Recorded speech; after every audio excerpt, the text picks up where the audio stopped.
Welcome everyone, this is The Verdict and I'm your host Matt Watkins. This series is a Rock M Plus exclusive where we dissect games and trends with your Missouri Basketball Tigers. In this episode, we'll be discussing Mizzou's conference opener against the Florida Gators. Can we say it's a new year and a new team? Maybe not yet. However, after what we could describe as an underwhelming and perhaps concerning non-conference slate, Mizzou fans have reason for hope. Perhaps more importantly, the team has reason for hope. The defending national champions brought in a good team. Perhaps not as good as a year ago, but still a formidable opponent with elite frontline play. The Gators had 3 returning frontline players, including Thomas Hall, Alex Condon, and Ruben Shinyelu, who presented a very tough challenge for Mizzou, and it was incredibly concerning to me after how we saw Mizzou face another elite front court with Illinois that resulted in a 40-plus point defeat. So, while Florida may not have been as good as last year, the matchup was a challenge. What we did end up seeing was a refreshed energy and focus, which was a sight for sore eyes. While I can't say it was a perfect game that the Tigers played, there were definitely warts along the way. It was enough to get the job done, and that's what matters at this point in this season. Importantly, it gave the team and fans proof of life that this team that we believed was going to be a top half SEC team may be just that, if just for a night.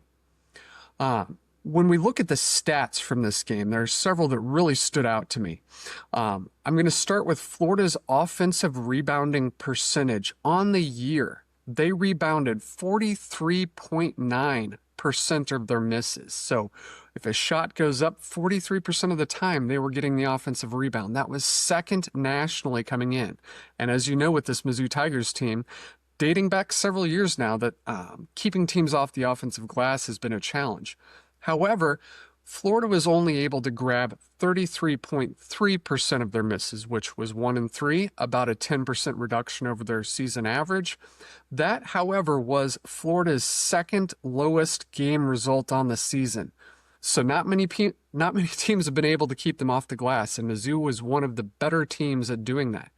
And when we look at who really helped out, check out Mizzou's perimeter players. Anthony Robinson had 6 defensive rebounds.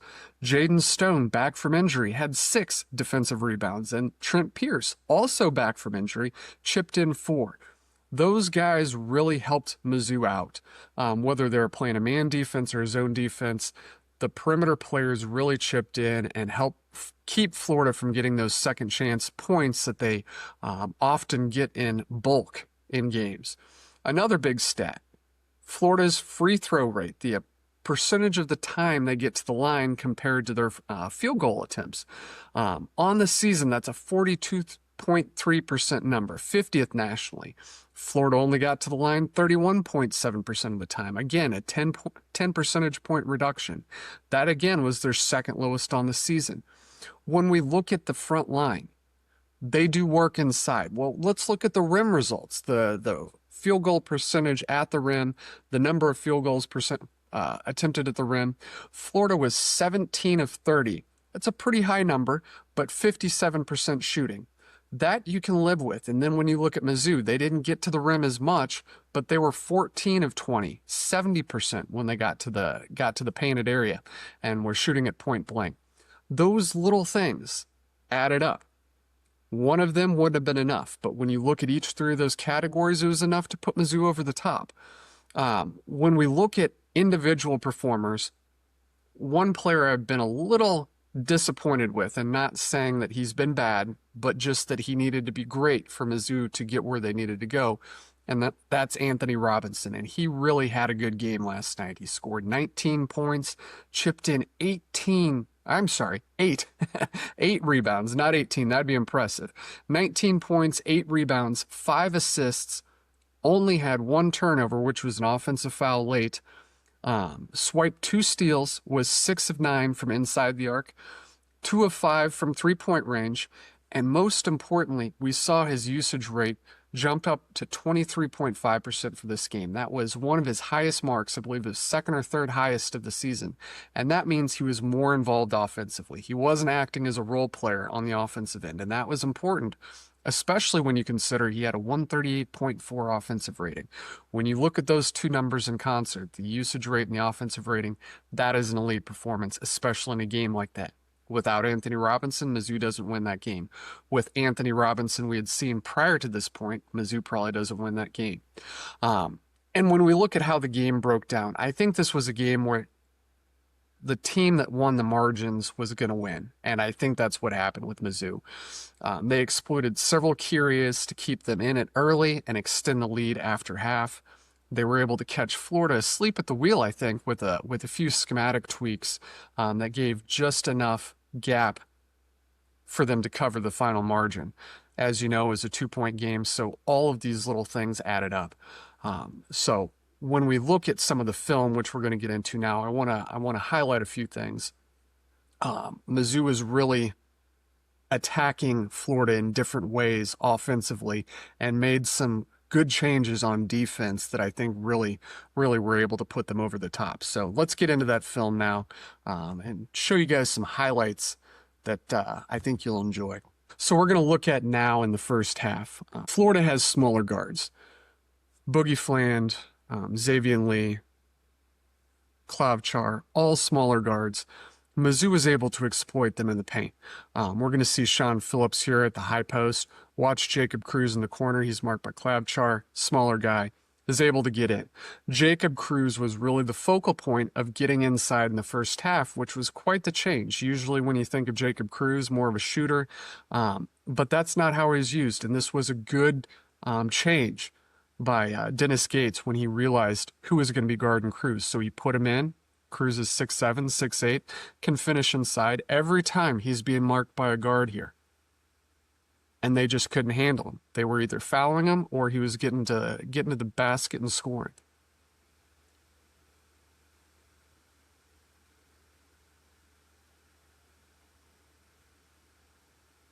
Again, Xavier Lee is on Cruz out here.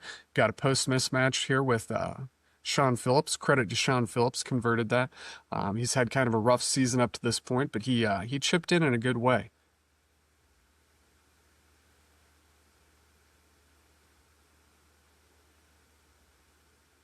But you really see Mizzou attack the paint with these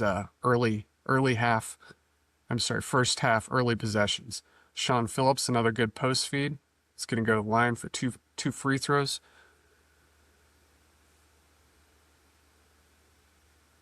Another Cruz look there. Can't handle him. Going to the line again.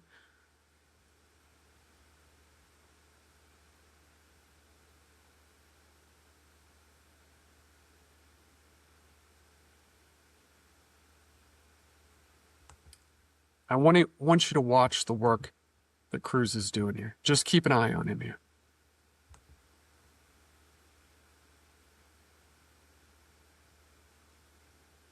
Look at the seal. He's got him. He's got him high side. Rim is empty. Mizzou has a floor spread. He's going to get some help coming over, but it's going to be late. And they have no choice but to grab him and hold.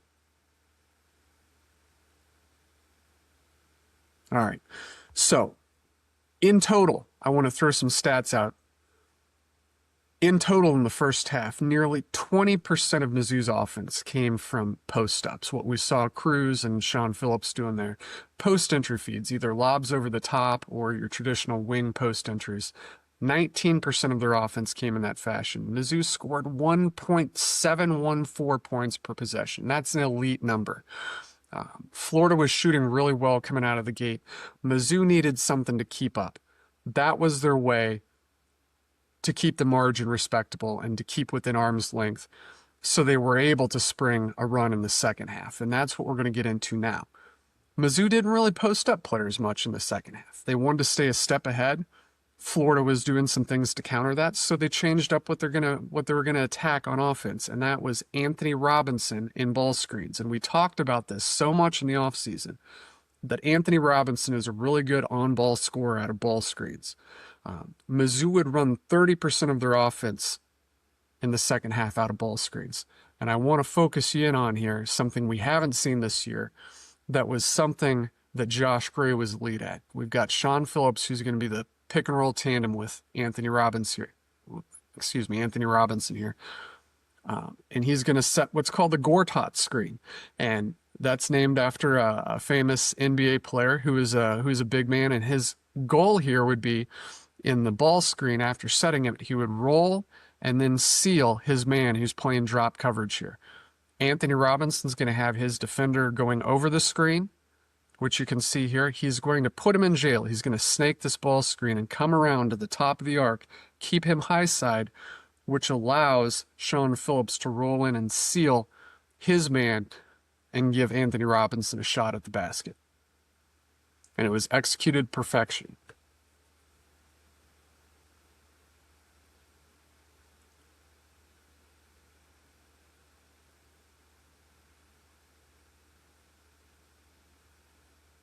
Anthony Robinson gets a step on Boogie Fland, who, again, smaller defender, good player, but smaller.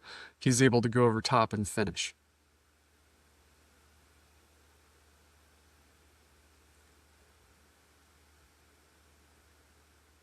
And I do want you to focus in on something here. We talk so much in the non-conference season about Mizzou not having spacing. They didn't have the players to space the floor, or they weren't playing the players to space the floor. But when you look at it here, look at where the defenders are. You've got 4 guys around the three-point arc.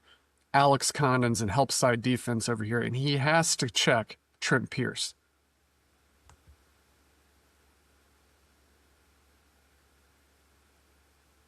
Again, just a little hesitation dribble to keep Boogie Fland on his hip allows him to get into the paint. He's shut off, but credit to Ant, these are the shots he can make. That's a tough 2-point basket.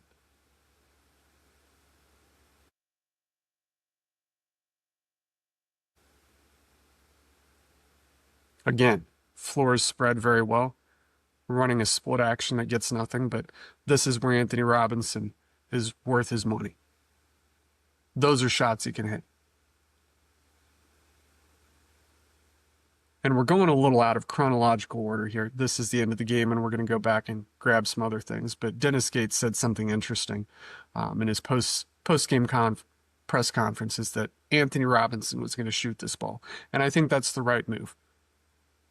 Obviously, it turned out well, but it's a real simple play. It's just going to be a high ball screen. Ant's going to come off, looking for the shot, hunting it. And you know what? Mizzou's had a fair amount of threes banked in against them this year. So I think it was time. Perhaps the basketball god smiled favorably upon Mizzou, but he got the shot to go. But as we saw, Mizzou didn't score a whole lot after the first 7 minutes in the second half. So getting those early buckets, being able to get that pick and roll offense going was important. Again, 30% of their offense after half came out of pick and rolls, and they managed to get 0.917 points per possession, which in a somewhat low-scoring game, that was enough to keep Florida from overtaking them and taking the game. All right, so what we're going to look at now is some found money, as I like to say. Jaden Stone, Trent Pierce, both had been out. That's a big thing. We didn't know how big it was. Perhaps still don't know how big it was, but Jaden Stone at the beginning of the game when Florida was on fire from three-point range. They're a 28% three-point shooting team, but they were hot to start. Jaden Stone, coming off of injury, was able to keep Mizzou in the game with his shooting.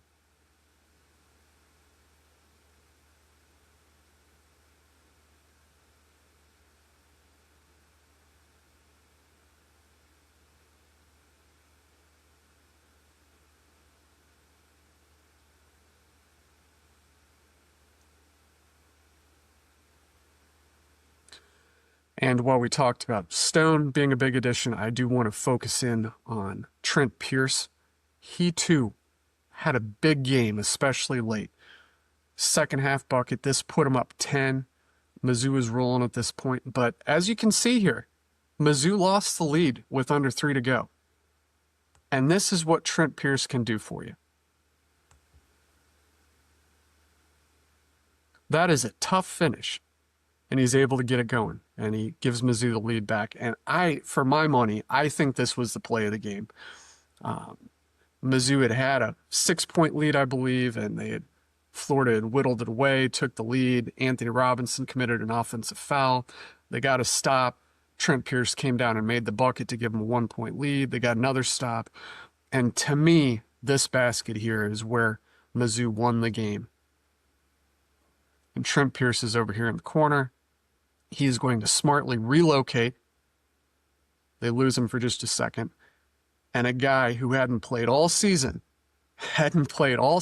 comes in clutch time and is able to knock down a big-time three that enabled Mizzou to hold on for the win. So when we roll over to the defensive side, I want to look at how Mizzou manipulated the game. Mizzou often plays zone defense. They did again last night, but I think how Mizzou did it was intelligent. Florida, again, had gotten off to a hot start shooting offensively. Mizzou didn't go zone at that point in time. They stayed with man. Once Florida cooled off a little bit, they threw the zone out there, and they would only do it for small increments of the game. We're talking 3-4 possessions at a time, disrupt Florida's flow, and then get out of it before Florida could figure it out. So let's look at how Florida wasn't able to attack this zone. And I want you to count with me when we're looking at these possessions, how many times Florida gets the ball inside the three-point arc. Again, Florida, elite frontline team. Condon has to shoot a difficult floater over 7-foot Sean Phillips. Florida's a team that loves getting into the paint, loves attacking the rack, but when they can't do it, what happens? Their offense stalls. They pass the ball around the perimeter. There's an entry. Nothing there. That's a congested pass. Boogie Flan, not a very good three-point shooter, can't convert.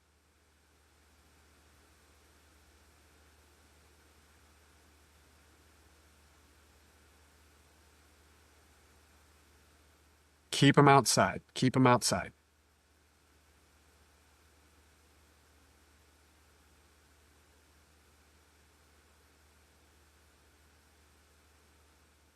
Six seconds left is when they get the ball inside the arc. Only for a bit. Another tough contested jumper. Florida got the offensive rebound here, and I will represent to you that he misses that shot. The Clips had to cut it off, but they didn't get the offensive rebound kick out for three. Another three-point miss, forced out of this zone defense, out of a baseline, out of bounds.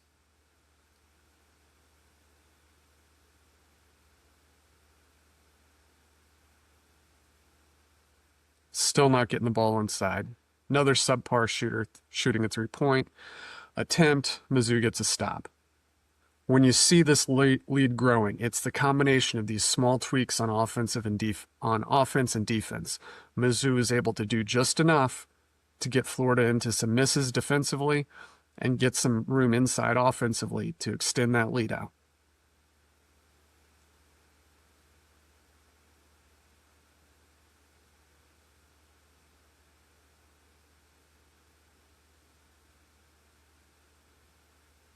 I mean, this is bad offense. That's all it is. And Mizzou is able to force that, and Florida could never figure it out.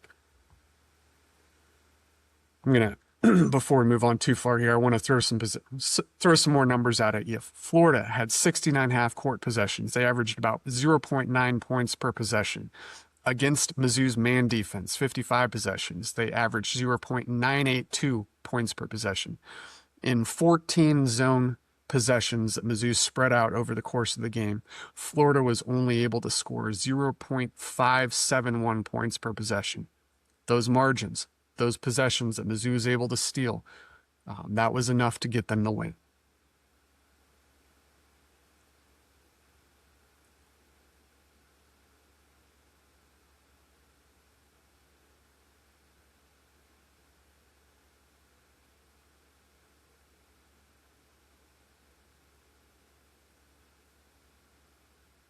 And credit to Mizzou for rebounding pretty well out of that zone as well. That's what I've got for you on film. Mizzou, I really believe, won this game with adjustments, whether it was their post-ups early, their pick and rolls late, Having some guys come back who hadn't been with the team and chipping in. But more importantly, I think than anything, those zone defensive possessions, just all of that taken in total was enough to get a win against a really good team. And I give credit to the coaching staff. I give credit to the players. You know, they've taken some heat, and a lot of it was deserved. We've brought some of it ourselves. Our last time I appeared on a podcast, it was not a positive experience. Didn't have a lot of positive things to say. But when you see things like this, you have to give credit because they did a good job. From the coaching staff down, everyone did their jobs and did a good job. And you know what? It all worked. And that's part of what basketball is. When adjustments work, you're a great coach. When adjustments don't work, you're not. The margins are thin. The margins in this game were super thin. You were just waiting for Mizzou to see something go wrong, and it did when Florida took the lead. Anthony Robinson committed an offensive foul. Everyone probably thought, here we go again.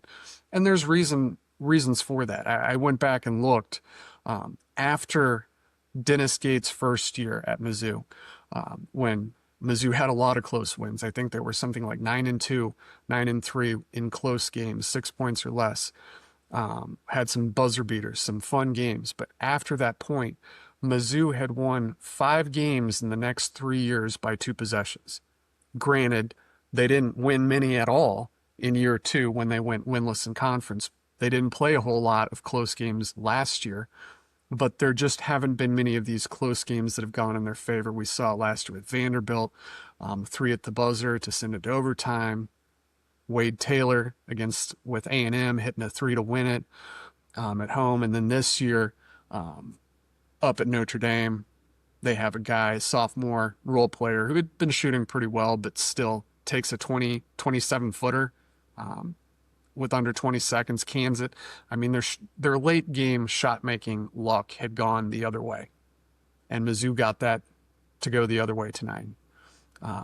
They saw Anthony Robinson bank in a 3. Boogie Flan missed a late heave that was a pretty good look, down 2, that was pretty bad miss, but those things went Mizzou's way, and that's what you need sometimes. And hopefully for the Tigers, that's kind of a jumping off point for their season. The SEC slate is more forgiving than it was a year ago. To get back into any sort of tournament consideration or conference consideration, Mizzou still has quite a bit of work to do.